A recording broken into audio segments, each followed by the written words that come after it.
So we're back. You've had some time to reflect on when was the last time you got to say your name and name yourself. And ultimately, saying your name and naming yourself and being that reciprocated, somebody responding to you by saying, yes, that's who you are, is them honoring you, your identity, but also that I would think leads into the beginning of community and you feeling rooted in your community. And I think for Sabrina, what I heard from you was that started here in Memphis in terms of you feeling like you could be a part of a community and be honored for your identity and how you show up. But also, more importantly, not just Memphis, it was your school site, your school community, because you're still there 7 years later. So let's hear more about how does your teaching and leading, teaching, and being at Cornerstone for 7 years, how does that play into your vision of one day? Yeah, I think I found a deep passion for literacy and students, reading when they leave elementary fluently. And so my vision for one day is that like students will be in a classroom that has like great behavioral and academic systems to support them and ultimately will be on grade level when they leave, right? And so when I was a teacher, I did that through teaching in my classroom, but now as an administrator, I lead six teachers over third, fourth, and fifth grade. And so every day, I lead the team to, deliver quality instruction, to make sure that every minute matters because, when kids can read on grade level, it impacts their future immensely, right? And so last year, our district set that 25% of our third through fifth graders would leave on grade level or would pass T and ready. That's a low number, it's a low percentage, it's not enough. But, from where we were last year and where we are and the barriers we face,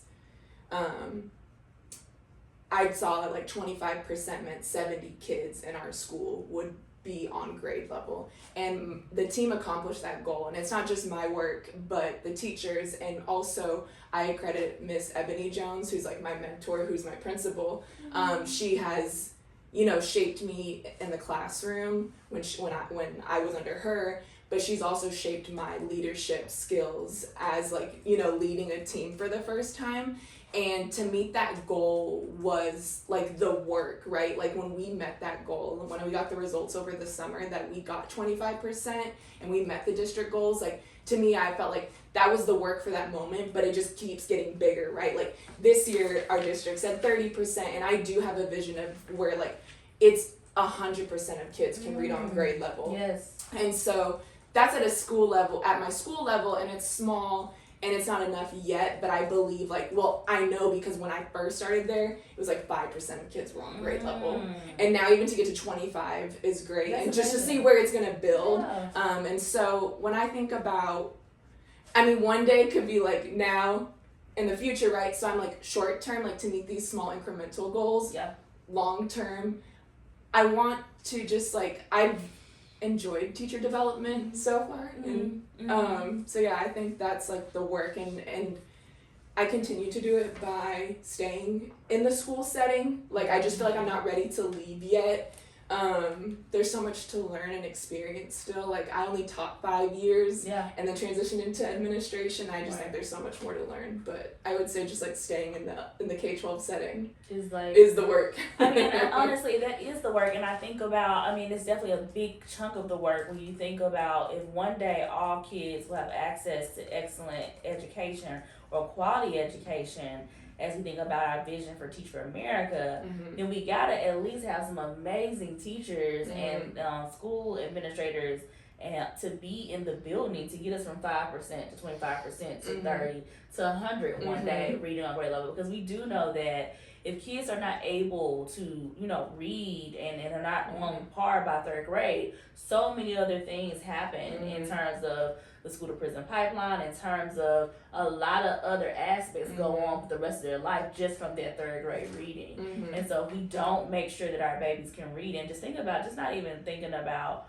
the statistics and ways in which our system oppresses our babies based upon a number on a test, but just think about the quality of life, right? Exactly. Like we have to also think about if you cannot read, exactly, how can you do the basic things of life Mm-hmm. successfully and thrive, Mm-hmm. let alone the hard stuff that we know Mm-hmm. we would love to shield our babies from, but we know that's coming. Mm-hmm. And reading is definitely part of it. I have to that makes me just that just touched me, and I think that it is. I love how you said break it down incrementally, Mm-hmm. because I do think when we talk about big lofty goals, it's like all children will have access to. Like it becomes. I know as an alum and as a core member, I was like, that's a lot. But It is. but when you think about if every single core member and alum in their classroom, in their field of work, is putting energy towards all kids having access, whether it be law, medicine, education, all of that, we're actually moving the needle in a way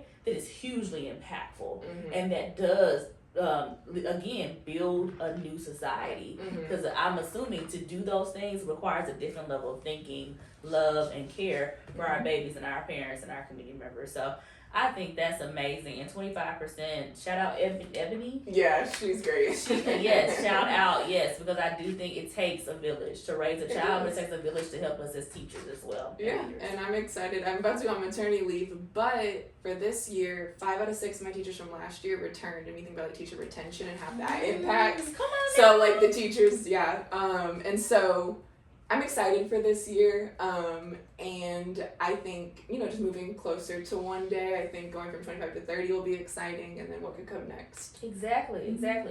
So next thing we're gonna pivot a little bit. So it is Latinx Heritage Month, and so one thing that we try to do is we want to have guests who can speak about their experience, their identity. You talked about it a little bit. But there might be somebody who either has your identity or not in the core that might need to hear advice for you. So we like to ask for to pay it forward, is like what I call it, the pay it forward section. So the first thing, it can align to your identity and it doesn't, but I just want to name, if it does, it's fine. So what advice would you give to core members? So if a core member's watching this during Latinx Heritage Month, or just when they see it, what advice would you give to them? I used to joke and say just prioritize sleep, because I haven't touched on it, but my first year of TFA was a little challenging, and I always just went to bed early, didn't stay up late, and then just woke up in the day and just try to accomplish the day.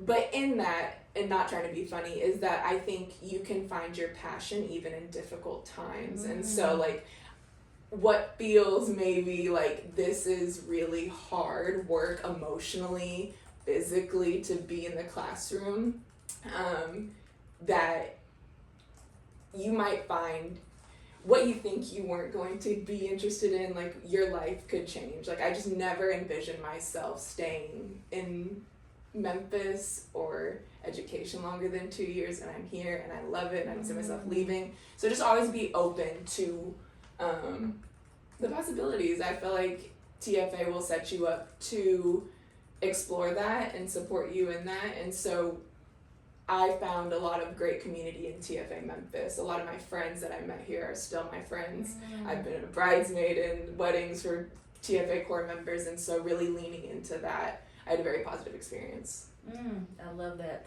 And I love that aligns to anybody. And I think I love, you said the thing about the passion and difficulty. Yeah, I think you can, you might not at that moment recognize you're finding your passion. Yes. But in reflection, you'll be that's the moment that got me to what I'm destined to do with my life. I love it. And then for our, what advice would you give to alums, other alums? What do you think they should be thinking about now they finished their 2 years? What should they be considering? I think just always keeping children on the forefront. When you did TFA, you were you were in the classrooms with the kids, and so whatever you do, just don't forget them. Whether you're a lawyer or a doctor, always keep them in mind and remember them, and know that there are people still in the education system on the floor, but we need you on the outside to continue with the work. It has to be a connection. I think that we have to make sure that we need some people to actually go into the law and policy, create better laws and policies for our babies and our communities. And we need people to be medical doctors and get their doctorate, do all these different things, because it's going to take all of us to make the changes. Because I know when I was a teacher, I went through 2 different types of curriculums and mandates that we had to deal with. I know now leading and supporting our incoming teacher programming, it's a lot of different requirements from the state passes that we now have to adjust to. So have people in those seats that understand and remember the kids and remember that experience would be just tremendously helpful. So the last thing is again, Latinx Heritage Month. What ways would you like to share, if any, to our audience, ways that educators and alums can support Latinx Heritage Month, or that can understand to be a part of, be an ally in the community? Yeah, I think first, I'm always open. So if there's anyone who moves to TFA Memphis, I always tell TFA that you guys can connect me. But I think just like finding your community to support you and celebrate, eat good food, listen to good music, support, and always show love.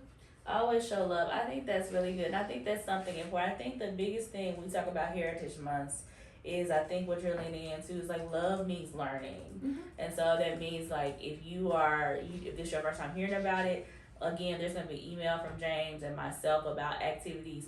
Go volunteer, learn. If it's food that you like, you want to learn about the cuisine or the music, but just go in and show love in that space, but also show their willingness to learn. I think that's spot on. And then also reach out to Sabrina if you want that support as well. I think that's really important. I'm so glad that you are here. This has been a very efficient interview, you all. I'm talking about Sabrina. I can tell your title is Director of Dean of Instruction. Dean of Instruction was here today, you all. It was very much like we are on time. Every minute counts, and it is time to go. No, she did amazing. She did not do that, but it was just so, your words, your thoughts, and thank you for your vulnerability. Yes. You told us out of the story that I think sometimes we don't always get to hear when we think about, and I would say this as sisters in sisters in people of color in that community. We don't always tell that side of what it feels like to be an outsider within your community. And so I think it's important for us to think about that and how do we make sure we pull people in and honor their truths as we do. But be on the lookout for some more from us. Again, I am Dr. Jamisha Hayes. If you want to talk to me or reach out to me, you can reach out to me at jamisha.hayes@teachforamerica.org. And if you want to behind the camera, I cannot do this work, and it's actually Sabrina's coach, former coach, James Larkin. He's our Director of Alumni and Communications. He does all the behind the scenes. I could not do this without him. And so if you want to reach out to James for Collective, Prism, or just any of those affinity groups, X, Y, and Z that you want to start, please reach out to James at james.larkin@teachforamerica.org. But anyway it goes, be good, be great, and have some fun. Celebrate.